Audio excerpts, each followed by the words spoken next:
Keith. Thank you, Sue.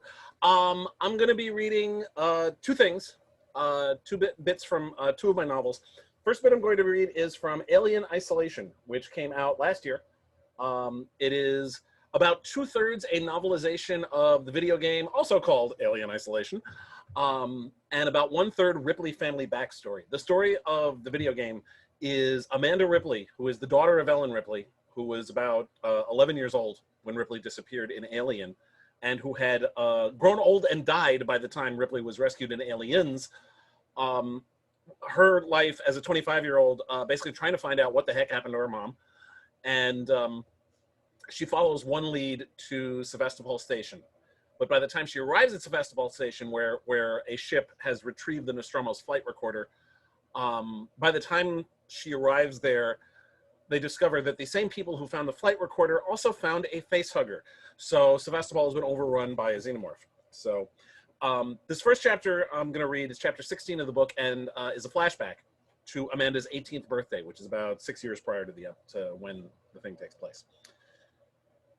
Chapter 16, Silverstein's Bar and Grill, Seattle, North America, Earth, June 2129. Can I help you? The maitre d' asked when Amanda walked into the brightly lit bar on the outskirts of Seattle. That's a loaded question, she thought, but she found she couldn't make her mouth actually form words. She was as nervous as she ever remembered feeling, which was ridiculous. She was just meeting someone in a public place. It was absurd to be nervous about it. Not a week ago, she'd crawled around inside a malfunctioning Dietz 183 reactor core that, had things gone wrong, could have literally blown up in her face. Yet she was blissfully calm then as she realigned the rods and repaired the broken junctions in a tiny crawlway. Now, standing in an eatery 145 miles from home, she was almost breaking out in a cold sweat. She'd spent the entire train ride down from Vancouver practically bouncing in her seat. Even when she'd asked Joanne for the time off, she'd barely been able to get the words out. Joanne had at least been understanding and willing, assuming that she wanted to celebrate her 18th birthday. It was easier to just let him think that. Ma'am? Shaking her head to get out of her reverie, she looked at the maitre d' and found her voice. Sorry, she said. I'm here to meet someone, Stefano Vanini? Nodding, the woman ran her fingers over a pad. Yes, Mr. Vanini has already arrived, and he said he had a +1. Follow me, please. They wove between several tables until they arrived at one in a back corner of the eatery. The restaurant wall showed a series of rotating captioned images of Seattle's history throughout the past 300 years, from the construction of the Squire Opera House and the Pioneer Building in the 19th century, to pictures of Pike Place, the Space Needle, the World's Fair, and the monorail in the 20th century. The visuals continued with the Seattle Mariners finally winning their first World Series in the 21st century, to the opening of the Cox-Gilman Center for the Arts in the 22nd. Seated at the corner table was a man with salt and pepper hair, dark stubble on his face, and white hair sticking out of his ears. He was nursing a glass of red wine and picking dolefully at a bowl of assorted fish that smelled incredibly appetizing. Belatedly, Amanda realized that she hadn't eaten since she left Vancouver, and suddenly she was starving. Thank you, Amanda said to the maitre d'. Enjoy your meal, the woman replied, and she headed back to the front of the restaurant. Amanda sat, and Vanini stared at her through rheumy eyes. So, you're Ripley's daughter? Yes, I'm Amanda. Vanini indicated a display on the edge of the table. Go ahead and order. You must be starving after coming from, where'd you say you live? Vancouver? Nodding, Amanda scrolled through the display. The smell of his fish was heavenly, and she ordered that, along with a bottle of water. She wanted more, but even the fishbowl was straining her budget, already overburdened by the round-trip train passes. Shaking his head, Vanini asked, How old are you exactly? When the clock strikes midnight, I'll be 18. Oh, so you celebrate your birthday by taking a train to another city and meeting with me? He popped a piece of squid into his mouth, then spoke while chewing. When I turned 18, I was living in Firenze. I spent the whole night eating and drinking with my friends. I can do that tomorrow. Amanda didn't bother to mention that she didn't really have any friends, and the notion of going out drinking was one that had never appealed to her, especially since she saw what her stepfather was like when he did that. which was pretty much nightly these days. Plus, this trip was draining her finances down to nothing, so she had nothing with which to pay for such a celebration. Though turning 18 was certainly cause for celebration, as she officially stopped being a legal dependent of the man who was actually completely dependent on her. After tomorrow, she never had to even see Paul Carter ever again. She'd already arranged for her own place to live. It was just a sublet from someone with whom she worked, and would only be available for 2 months, but it was a start. So why did you come all this way to talk to me? You knew my mother. Vanini shook his head and washed his squid down with wine. I met your mother. A server delivered a bowl of fish that looked just like the one Vanini had, as well as a bottle of water and a glass. Amanda dove into the bowl with her fork, spearing a shrimp and a scallop. Vanini chuckled. You should drink wine, you'll live longer. Water's fine. So why do you care that I met your mother back on Thetis? The Nostromo went missing right after she left Thetis. Yes, I remember. Vanini sighed. Very sad. I've been trying to find out what happened to them, Amanda said after swallowing another mouthful of fish. It's hard to get any kind of information out of Weyland-Yutani, and there's not much publicly available either. But I found a manifest for the cargo crew on Thetis back in 22, and then found the most recent manifest, and there were 3 names that weren't on both. So I tried to find out where the 3 of you got to, hoping that maybe one of you came back to Earth. She realized she was talking quickly and took a breath. Aparna Bhatnagar died, and Chiro Nagashima transferred to Tonburo Station, but you came back home. Vanini gulped down the remainder of his wine before replying. No, I came back to Earth. Home is Firenze. But I came back here so I could see the rest of Earth. Spent all of my life in Italia and on Thetis, and after I retire, I think it's best to see the whole world. I saw all of Thetis, and it is nothing, just a rock. This is a world, and I have the time and the money, so now I see it.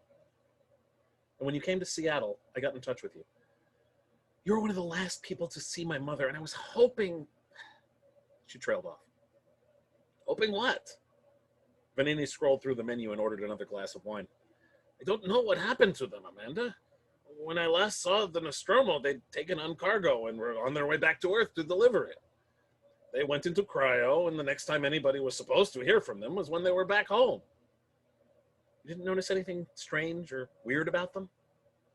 Vanini shook his head and chuckled. No more than any other hauler, which is plenty of strange and weird right there. But no, they were good people, most of them. Your mother was definitely, and I don't just say that because you're her daughter. Ellen Ripley was really good. So was the captain and Ms. Lambert, too. That Mr. Kane was annoying, and I didn't much care for Mr. Ash at all. But your mother, yes, she was good, smart. She ran the cargo load well. He smiled, and Amanda blinked in surprise as that smile brightened his entire face, transforming him from a tired old man to a happy person eating his dinner. She cut through the bullshit, your mother did. Amanda couldn't help but laugh at that. Yeah, that sounds like Mom. The server returned with a glass of wine. Are you folks okay? Everything all right? Everything is beautiful, grazie, Vanini said. Amanda just nodded, her mouth full of octopus. The server wandered off, and Vanini sipped his wine. I am sorry that you came all this way, Amanda, for I have nothing to tell you. You must already know who your mother was. I cannot tell you anything different, and I cannot tell you why they disappeared. The cargo loading went as smoothly as possible. Everything was finished on time, and on the final night, Chiro opened a bottle of sake for us to drink, and we celebrated. Your mother drank just enough to be sociable, and then had to escort Captain Dallas back to his cabin as he drank far more than enough to be sociable. That got another smile out of Amanda. Somehow she wasn't surprised either that Mom kept her drinking to a minimum or that Dallas didn't. The captain had struck her as the type who would be a fun drunk as opposed to, say, her stepfather. Grasping at whatever straw she could, she pressed. Did she at least tell any interesting stories, or did the crew tell stories about her?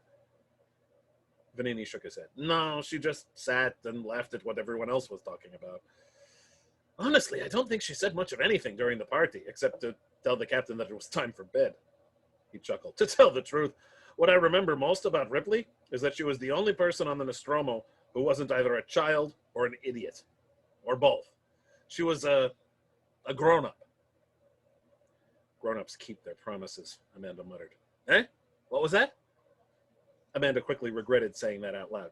Nothing. I just... Nothing. Look, if there's anything else you can tell me about her, please. Shaking his head again, Vanini said, I am sorry, Amanda. She was just one of a cargo crew. I only remember the Nostromo people at all because we got the word that they went missing. And the company sent someone to talk to all of us to see if we could give them any notion of what happened. I couldn't tell them anything either, at least not that would help. He let out a very long sigh and then popped a shrimp into his mouth. I am sorry. This is a very poor birthday present. I already have my present, she said, thinking about how she would get to live in her own place the next day. This was just going to be extra. I still feel as if you have traveled all this way for nothing. Not nothing. Amanda shook her head and washed down some fish with her water.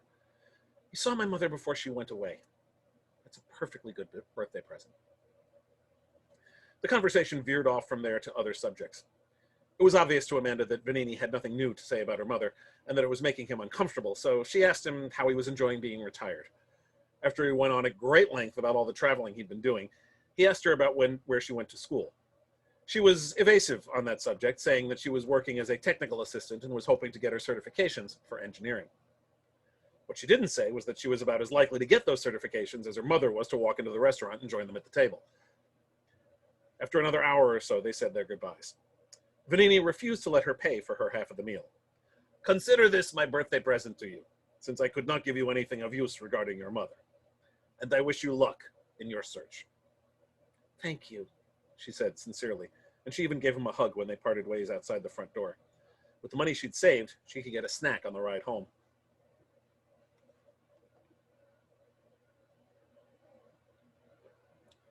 Once she'd boarded the train, the nervousness drained out of her, and she fell asleep as soon as she took her seat. Midnight came and went, and she was awakened by the train computer when it announced that they were approaching Vancouver.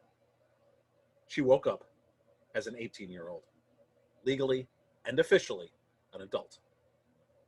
I'm free. By the time she took the local rail home, or rather to Paul's apartment, as it was no longer in any sense home, it was 3 a.m. All she had to do was retrieve her toiletries and her stuffed tiger. Daniel was pretty battered and worn, but she didn't want to give him up.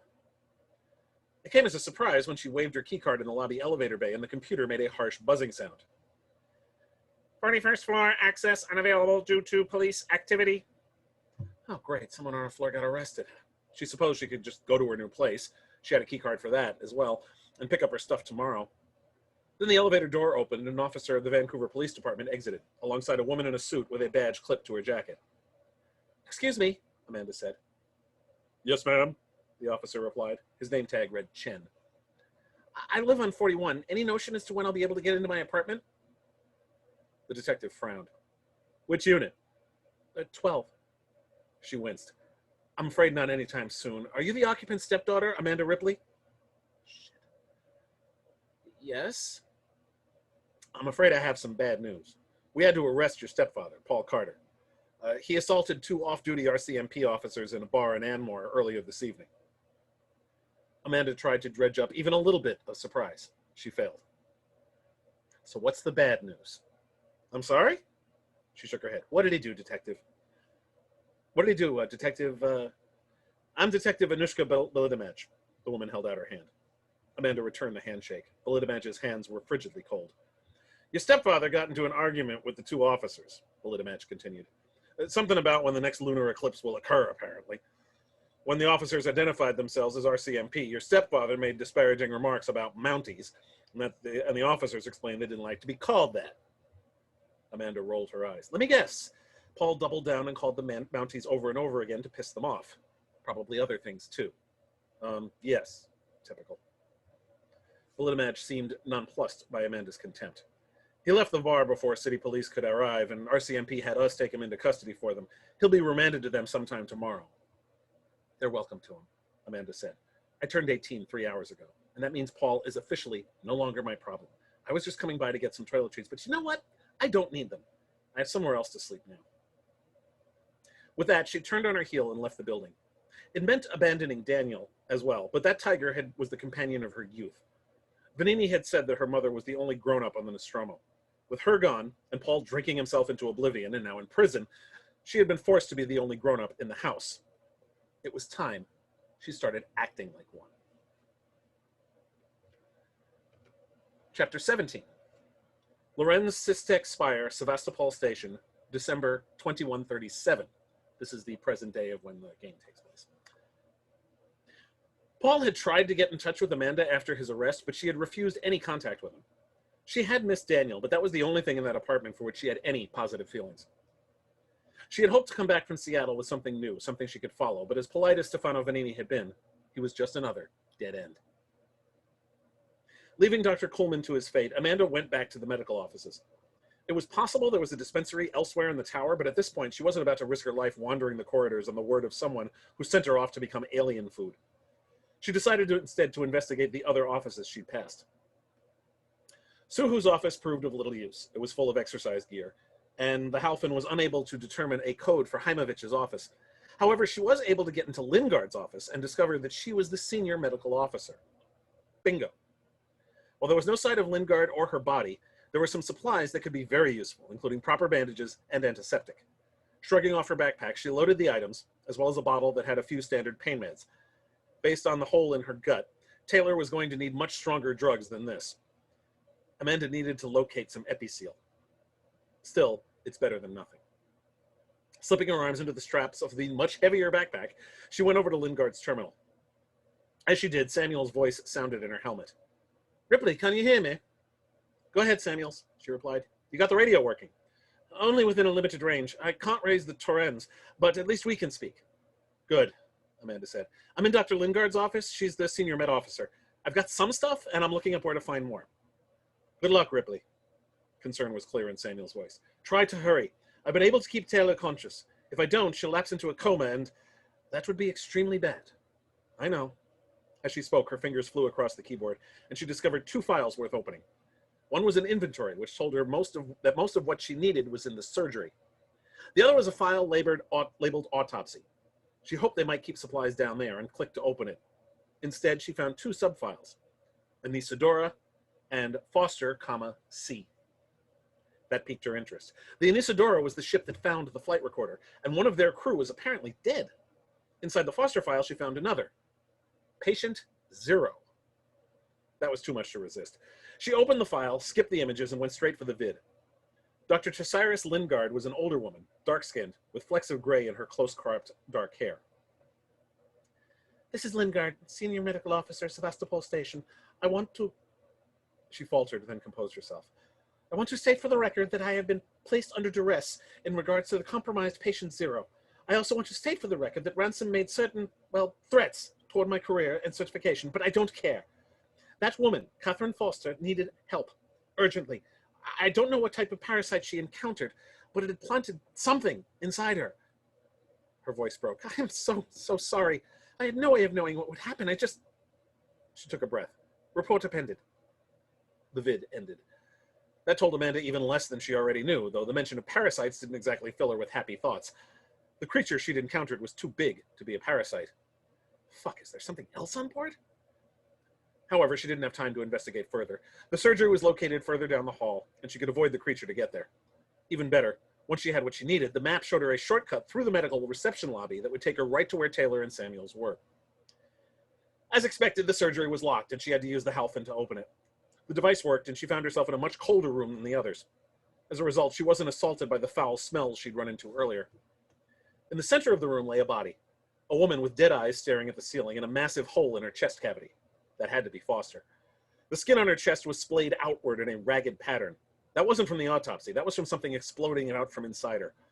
The entire thoracic area was hollowed out, though she couldn't tell whether those organs had been removed by Lingard or taken by whatever burst out of her chest.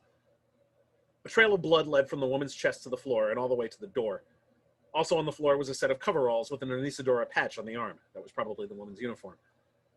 "Catherine," the file said, she recalled. "Rest in peace, Catherine." Moving closer, she noticed tiny scars all around the periphery of Foster's face. "What the hell happened to you, Foster?" The Anisadora must have brought back a lot more than a blank flight recorder. Shaking her head, Amanda put that out of her mind. She'd already taken too long, and Taylor needed help. A quick search revealed several first aid kits that had already been rifled, and one that was fully stocked. She cannibalized the open ones to supplement the stocked one, and located some additional pain meds, anti-infection meds, and a few empty syringes that the scavengers had missed. Tossing them all into the backpack, she activated the radio in her headset. "Samuels, it's Ripley," she said. "I've got the meds, heading back to you." "Excellent." Returning the pack to her back, she jogged out of the other door, which led to the lobby. From there, she went down a twisting corridor that was covered in graffiti. Her favorite covered the wall in bright red letters: "Fuck the Marshals." The entryway to the lobby didn't have a door, thankfully, so she was able to walk right through, only to find herself looking at a room filled with yellow barrels. What the fuck? A circular reception desk in the center of the room was piled high and deep with the containers, all linked by yellow cabling. There was also something around the periphery, but it was too dark for her to make out what it was. Deciding not to take the time, she turned toward the other doorway that would lead her to Samuels and Taylor. Her motion detector beeped. She pulled it from her pocket. Oh, shit. Another vent crashed to the deck. Then the alien monster fell through the opening to land with a resounding thud on the metal flooring. Its long legs braced easily, and the creature seemed completely unaffected by the long fall. This was the closest Amanda had been to the thing, face to face, and she got a much better feel for how huge the monster was. It was twice as large as Amanda, at least, and it loomed over her. Before it could move, however, floodlights came on all around the room, blinding her temporarily. Holding up a hand to shield her eyes, she started to move slowly backward, away from the predator.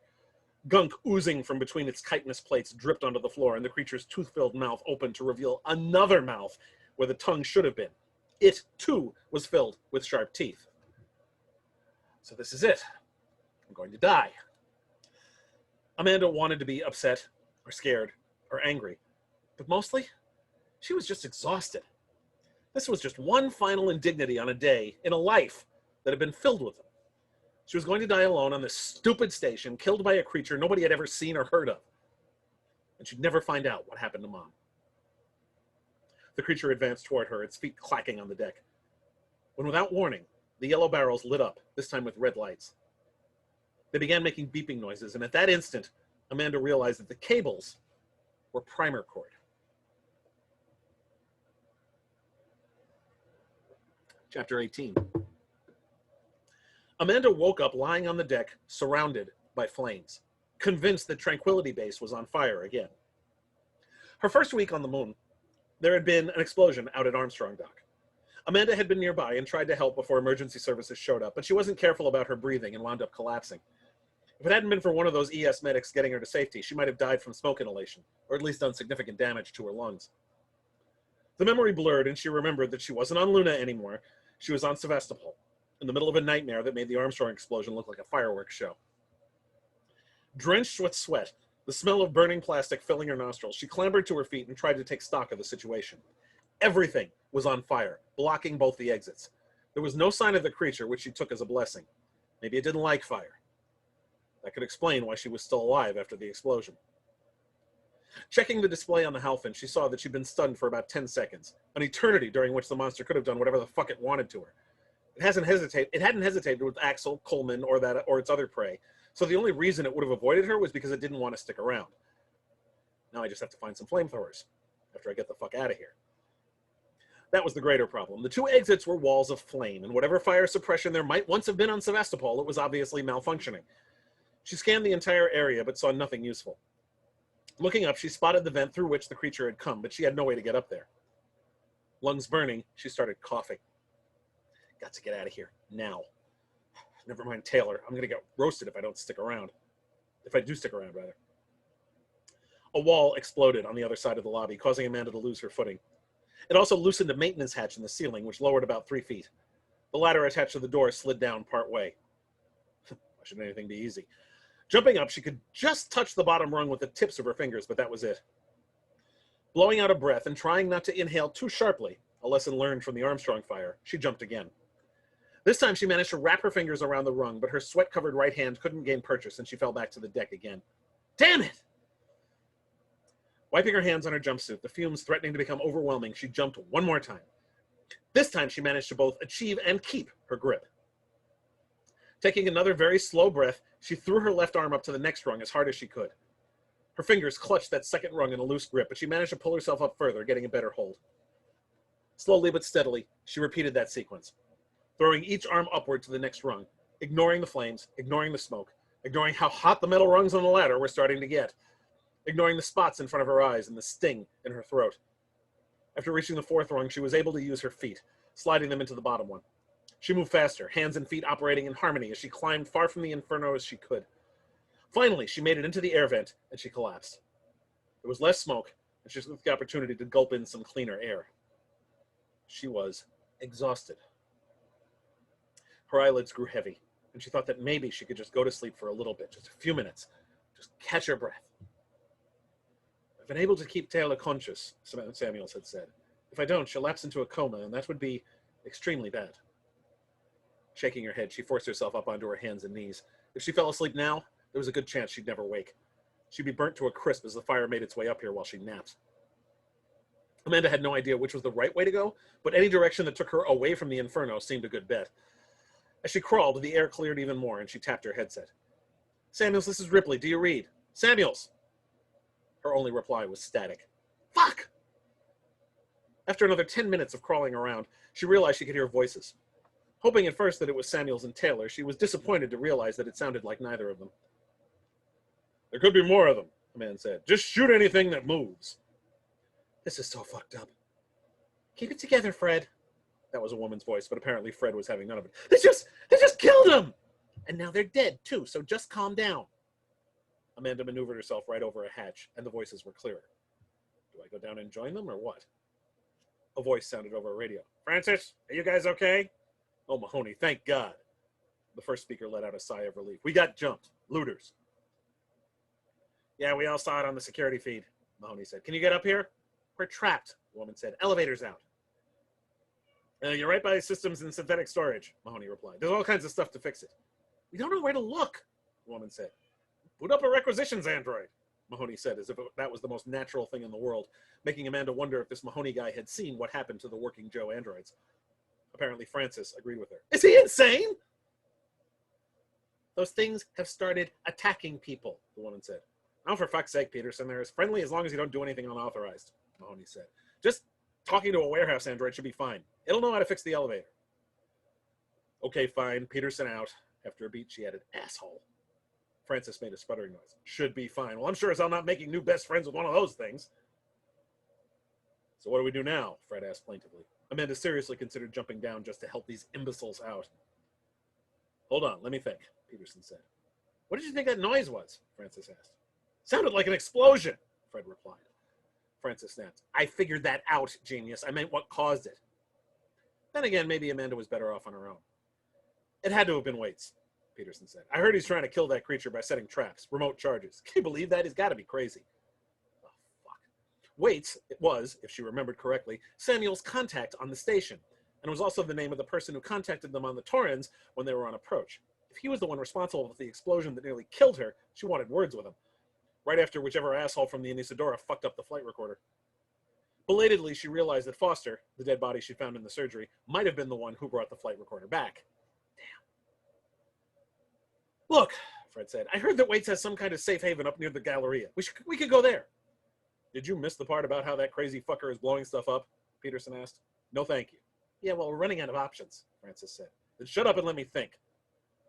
Listening to the talk, Amanda decided that adding herself to that gaggle would drive the average IQ up 50 points. While having her there might make them smarter, it was more likely to make her stupider or get her killed. Besides, trusting people like Axel and Coleman hadn't exactly worked out well. No, she was better off moving on and staying away from people. Given the number of corpses she'd found, it was likely they'd die anyhow. So, taking greater care not to make a sound, she continued on her way until their voices were just a distant murmur and then gone. Further along, she found another access hatch, and as far as she could tell, there weren't any other people beneath it. Kicking it open, she watched it crash to the deck and froze instinctively. Every other time she'd heard that sound, it had heralded the arrival of the creature. Focus, Ripley. Jumping down to the deck, she found herself in a room filled with large objects that were all covered in dusty cloths. Most likely, this room wasn't used when the station was active. The motion detector verified that nobody was around, so she looked around for a terminal she could operate. Amanda pulled several cloths to the floor to reveal furniture and gutted machinery. After 4 or 5 tries, she found a terminal that was intact. To her surprise, it lit up and gave her a map of the area. Even better, she was only about 50 yards from where she'd left Taylor and Samuels. Listening carefully at the door, she slipped out into the corridor and worked her way toward where the map had indicated. As she jogged closer, the motion detector picked up movement, and she heard more voices, both familiar and not. The unfamiliar voice was shouting, "I had the goddamn thing trapped," he bellowed. "It was your shipmate who screwed up the kill. Fucking thing got away." "Blowing up a hospital is a rather extreme solution, Marshal Waits." It was Samuels who replied in his usual tart manner. "It's a rather extreme situation," Waits replied, doing a mean impersonation of Samuel's tone. Amanda shook her head. The doofus crew was right. It was Waits who rigged the lobby to blow. And he was a marshal, which meant he was in charge of security for the station. Amanda's instinct was to consider him terrible at his job, but given the combination of a lethal creature and working Joes that wanted to kill all the people the monster didn't, she couldn't really fault Waits' competence. His common sense was another matter. "I just hope Ripley survived," Samuel said. "I made it out fine," Amanda said, panting as she rounded the corner. "No thanks to you, Marshal." Waits, a white-haired man wearing a ball cap and a blue jacket that marked him as security, quickly raised his weapon, a Jacobs 990 pistol. There was another person there, also in blue, who did likewise. "Easy," Amanda said, holding up both hands. "Identify yourself," Waits demanded. She rolled her eyes. "I'm Amanda Ripley. I was on the Torrens with these two." "Peachy," Waits said, lowering his weapon. He shook his head. "I'm glad you made it out of the lobby, but it would have served you right to get fried." Shrugging off her backpack, she pulled out the first aid kit and knelt down next to Taylor, who was moaning and trying very hard to stay awake. Samuels knelt down next to her. "I was getting these medical supplies for Taylor." She pulled out the antiseptic. "It's not like I had much of an alternative." "That's not the point," Waits said. "I warned you people not to even come here. I sent very clear instructions not to dock or send anyone over, but you barreled on in anyhow." "The directive was far from clear, Marshal," Samuel said tartly, and Amanda had to suppress a smile. "Your message was incomprehensible gibberish on our end. We'd no idea what was happening, and we're here for a very specific purpose." Samuels was more adept at first aid than she was, so Amanda left him to take care of Taylor, stood up, and faced Waits. His heavily lined face bespoke great age, great stress, or both. Given how Sevastopol was falling apart, her money was on both. "What the hell's going on here, Marshal?" she demanded. "Where's your security force?" "Me and Ricardo are all that's left," Waits said bitterly. "The rest are dead or gone AWOL.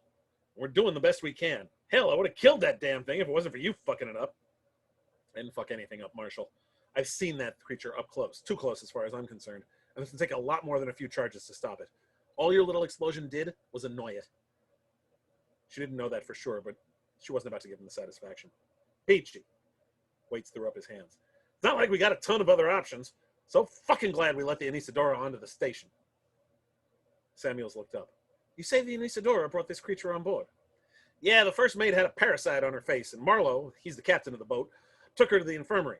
Broke every goddamn quarantine reg, which is why I threw his ass into the brig. And here we are.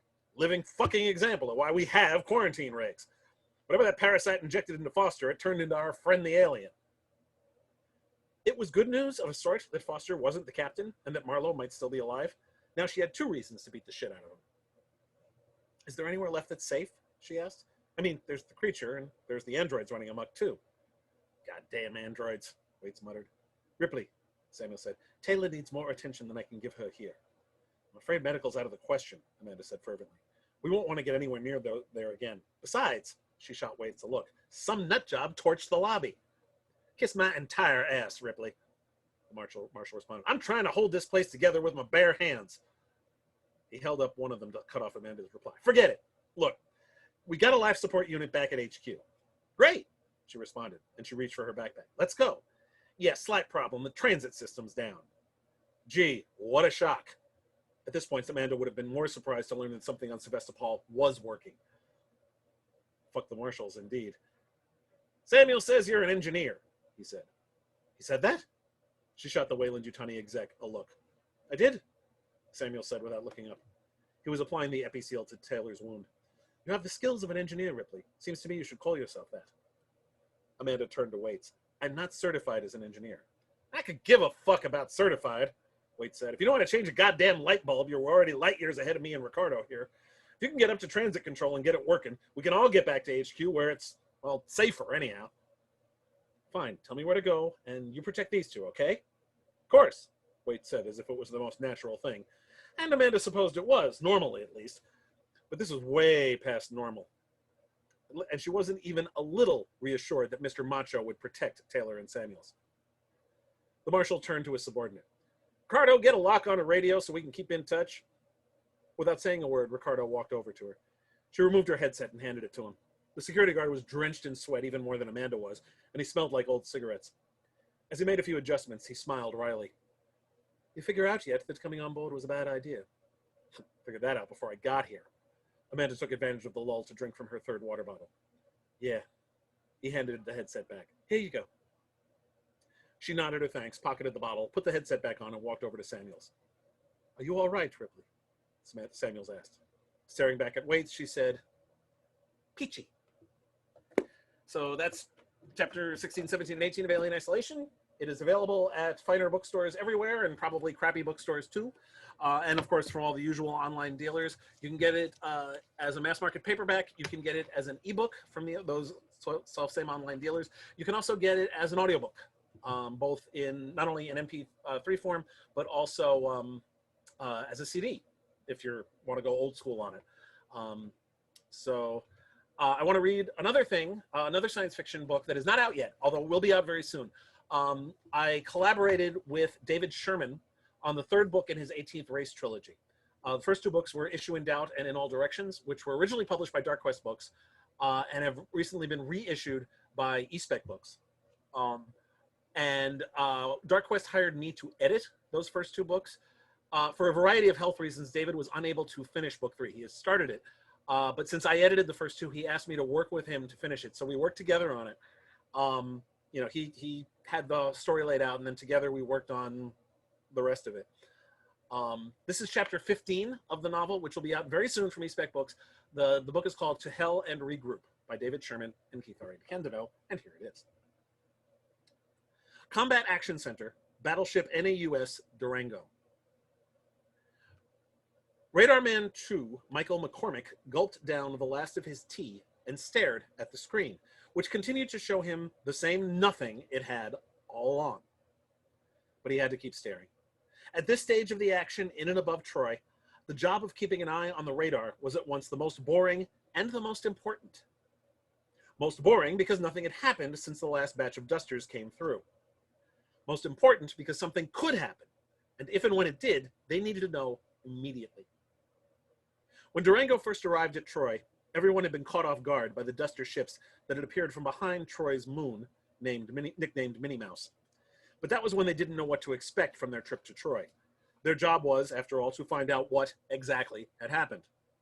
Now, though, they had to keep a sharp eye out.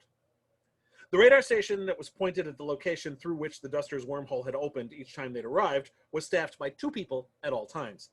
Though McCormick was alone for the moment because Radar Man 3, John F. Bickford, was in the head.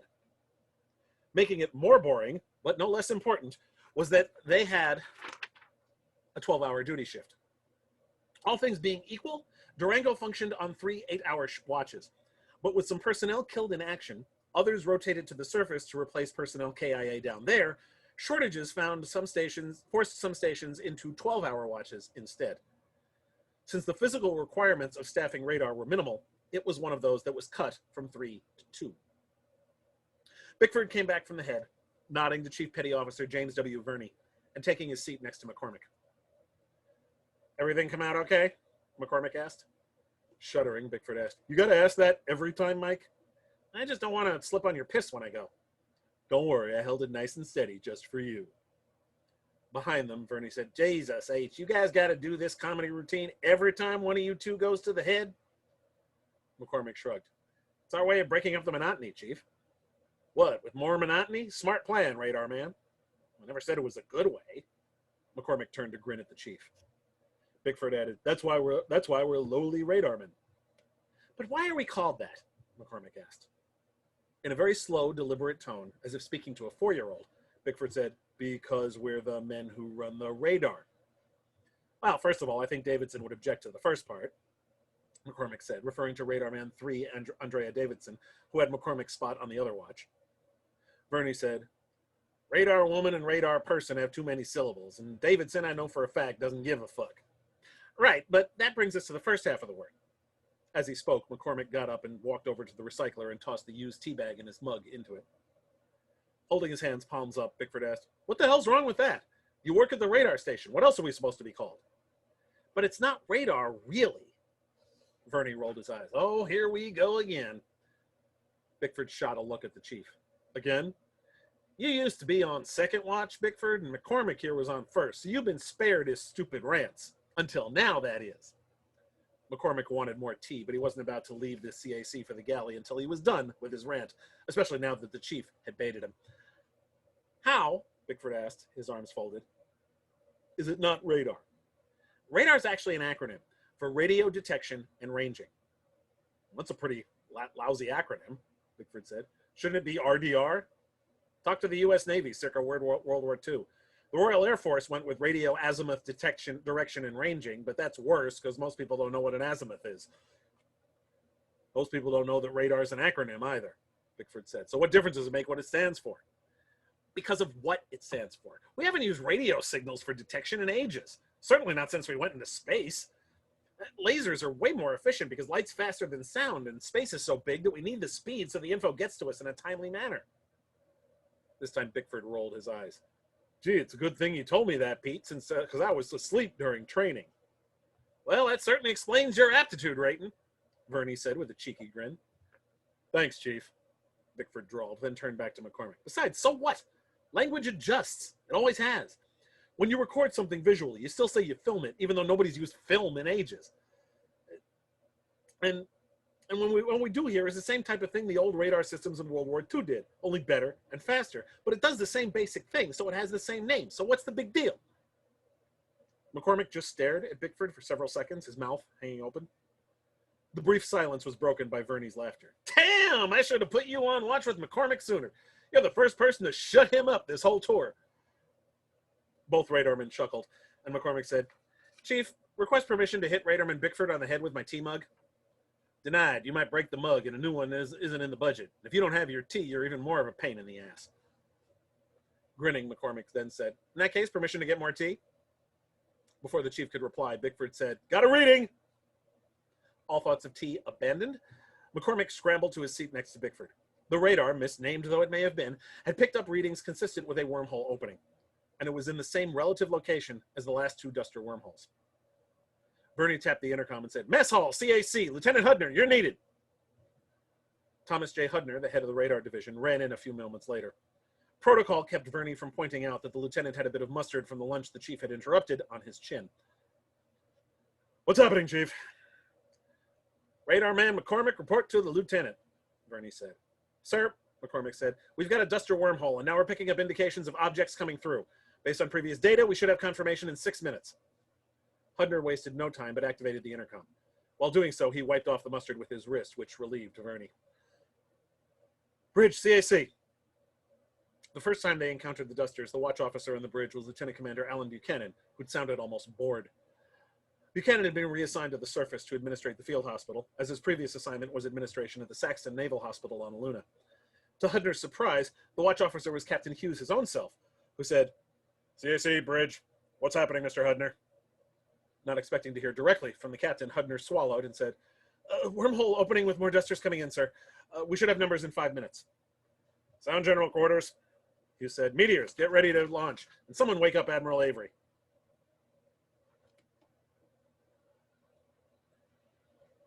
Admiral's Bridge, Durango. Rear Admiral James Avery once again studied the big board. There were 27 blips on the right-hand side, indicating the Dusters that had come through the wormhole. On the left was what was left of Task Force 8. Captain Hughes said, "Radar room reporting that the enemy vessels are all the same size." That got Avery to turn and face the captain of the ship. "Say again, Captain." "This isn't a fleet, it's a battle group. They're all small craft moving in a single formation." "No support vessels? No motherships?" "That's what they're telling me." Hughes pointed at the big board. "And look at those ships, they're all the same size." The tactical display on the big board generally had larger blips for bigger craft. As an example, the blip for the Durango was the largest on the board, but Hughes was correct that the Duster markers were the same size. Avery had assumed that due to a lack of data, as the Dusters were still several light minutes away. But no, they really were all the same size. "Just a bunch of fighters?" "Looks like," Hughes said. The board showed several meteors launching from the Norman Scott, many fewer than the last time they engaged the Dusters.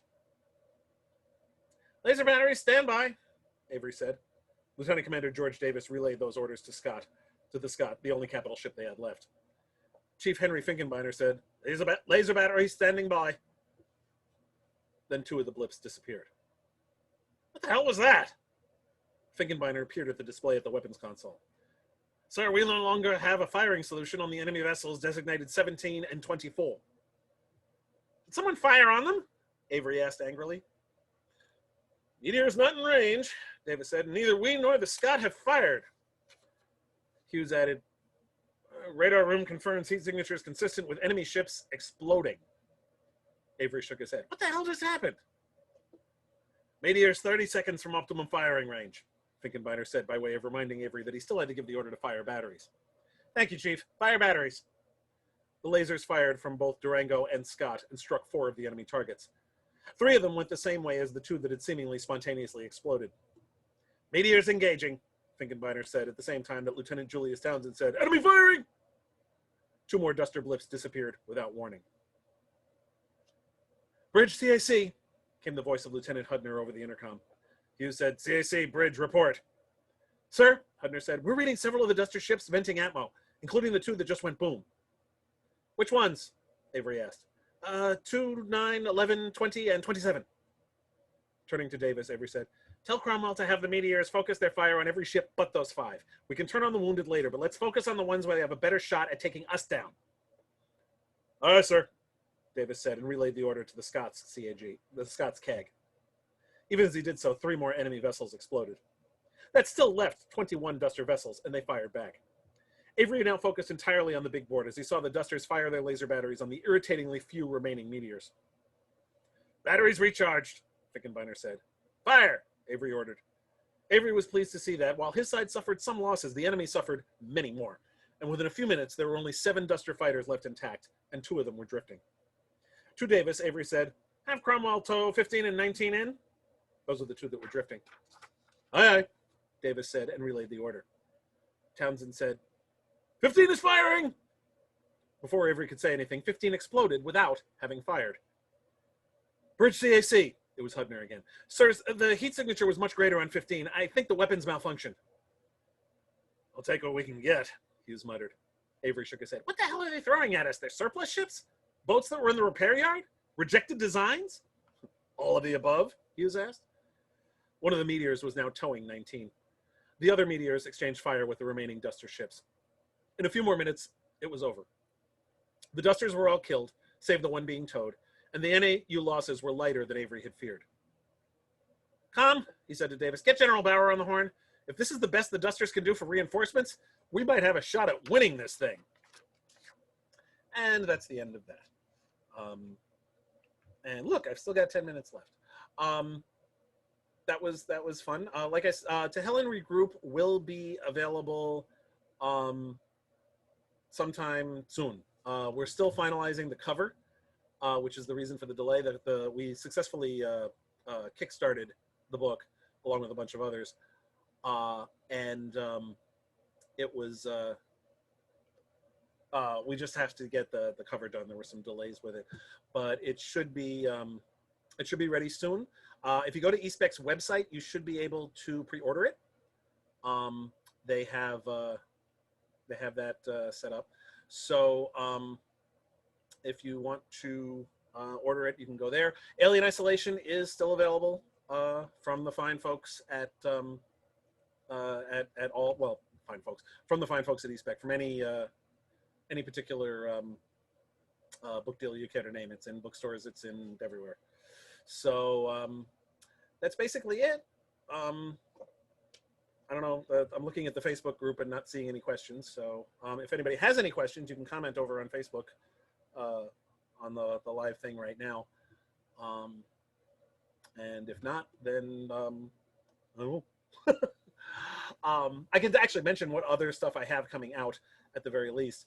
But besides To Hell and Regroup, I've written another collaborative novel called Animal, which is a thriller about a serial killer who targets people who harm animals. I've been jokingly referring to it as Dexter if it had been created by PETA. And that's with Munish K. Batra, MD. He's a medical doctor out in California, and he and I work together on this.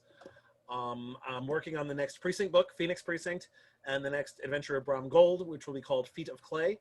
Both of those should be out in 2021, if all goes well. I currently have stories in the anthologies Badass Moms, edited by Mary Fan, and in Pangea Book 3, Redemption, edited by Michael Jan Friedman.